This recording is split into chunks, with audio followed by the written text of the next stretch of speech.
ಪಕ್ಷದಿಂದ ಆಯ್ಕೆ ಮಾಡಿಲ್ಲ ಅಂತ ಕಾಂಗ್ರೆಸ್ನವರು ಸಿಕ್ಕಾಪಟ್ಟೆ ನಿಮ್ಮ ಮೇಲೆ ಬೈತಾರೆ.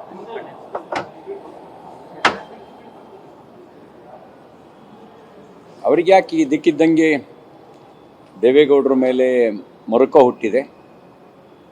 ಆ ಮರುಕದ ಹಿಂದೆ ಸಹಜತೆ ಇಲ್ಲ ಅನ್ನೋದು ಅವ್ರ ಮಾತಿನಲ್ಲೇ ವ್ಯಕ್ತ ಆಗುತ್ತೆ. ಅವ್ರ ಮಾತಿನಲ್ಲೇ ಆ ಮರುಕಕ್ಕೆ ಬರೀ ಕೃತಿಮತ ಇದೆ. ಆ ಮರುಕ ನಾಟಕೀಯವಾಗಿದ್ದು ಅನ್ನೋದನ್ನು ಅವರ ಮಾತುಗಳೇ ವ್ಯಕ್ತ ಆಗ್ತಾ ಇದ್ದಾವೆ. ಹಾಗಾಗಿ ನಾಟಕದ ಮಾತುಗಳಿಗೆ ಉತ್ತರಿಸಬೇಕಾದ ಅವಶ್ಯಕತೆ ಇಲ್ಲ. ದೇವೇಗೌಡರು ಮಾಜಿ ಪ್ರಧಾನಿಗಳು, ಮುತ್ಸದ್ದಿ. ಅವ್ರ ಬಗ್ಗೆ ಇರುವ ಗೌರವ ಸ್ಥಾನದ ಆಧಾರದಲ್ಲಿ ಬಂದಿದ್ದಲ್ಲ, ಅಧಿಕಾರದ ಆಧಾರದಲ್ಲಿ ಬಂದಿದ್ದಲ್ಲ. ಅದಿರೋ ಸಹಜವಾಗಿರುವಂಥ ಗೌರವ, ಸಹಜವಾಗಿರುವಂಥ ವಾತ್ಸಲ್ಯ, ಆ ಪ್ರೀತಿ ಅವ್ರು ತೋರಿಸಿದ್ದಾರೆ ಪ್ರಧಾನಮಂತ್ರಿ ನರೇಂದ್ರ ಮೋದಿ ಅವ್ರ ಮೇಲೆ.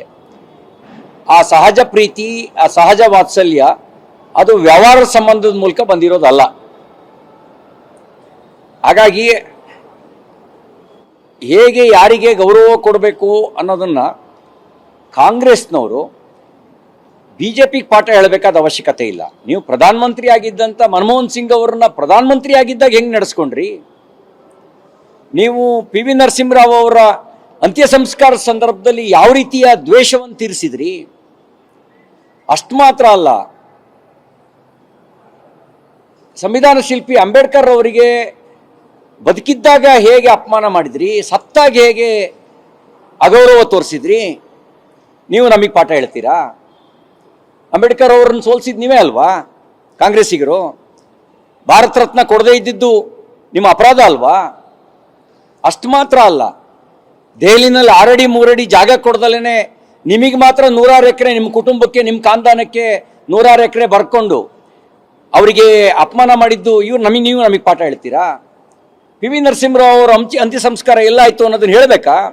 ಯಾಕೆ ಅವರು ಮಾಜಿ ಪ್ರಧಾನಿ ಅಲ್ವಾ? ಅವ್ರಿಗೇನು ಗೌರವ ಕೊಟ್ರಿ ನೀವು? ನಿಮ್ಮ ಕಾಂಗ್ರೆಸ್ ಕಚೇರಿಗೆ ಅವರ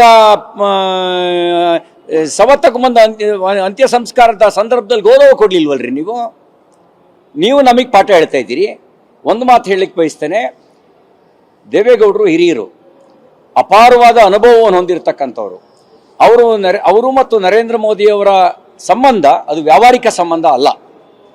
ಅದು ಒಂದು ರೀತಿಯಲ್ಲಿ ಅಣ್ಣ ತಮ್ಮನಿಗೆ, ತಂದೆ ಮಗನಿಗೆ ತೋರಿಸುವಂಥ ಒಂದು ಆತ್ಮೀಯವಾದ ಸಂಬಂಧ, ಗೌರವಯುತವಾದ ಸಂಬಂಧ, ಪ್ರೀತಿಯ ಸಂಬಂಧ. ನೀವು ನಮಗೆ ಪಾಠ ಹೇಳಬೇಡಿ.